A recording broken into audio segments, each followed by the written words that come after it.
কেউ দেখতে পাচ্ছে না। বলে রাখে হরি মারে কে, মারে হরি রাখে কে। তো ওর যদি কপালে থাকে মুখ্যমন্ত্রী, কেউ খণ্ডাতে পারবে না, কোনো পার্টি না।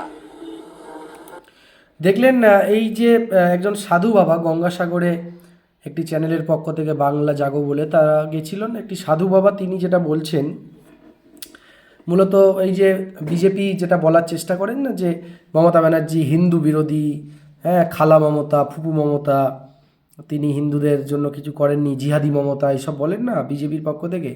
দেখুন, একজন সাধু বাবা, একজন হিন্দু ধর্মের পণ্ডিত, কথা শুনে মনে হলো বাঙালি, তিনি কি বললেন আপনারা শুনলেন যে কেউ আটকাতে পারবেন না, মমতা আবার মুখ্যমন্ত্রী হবে, বিরোধীরা মমতাকে ফেলতে পারবে না। এখানে বিরোধী বলতে কিন্তু উনি বিজেপিকেই উল্লেখ করেছেন, কারণ এই মুহূর্তে সব থেকে বেশি মমতা বন্দ্যোপাধ্যায়কে দেখুন, সিপিএম বিরোধিতা করে তারা কর্মসংস্থান, শিক্ষা, দুর্নীতি ইত্যাদি নিয়ে, চাকরি বাকরি এগুলো নিয়ে, ভালো জিনিস। কিন্তু বিজেপি, সিপিএমও তাই, আইএসএফও তাই।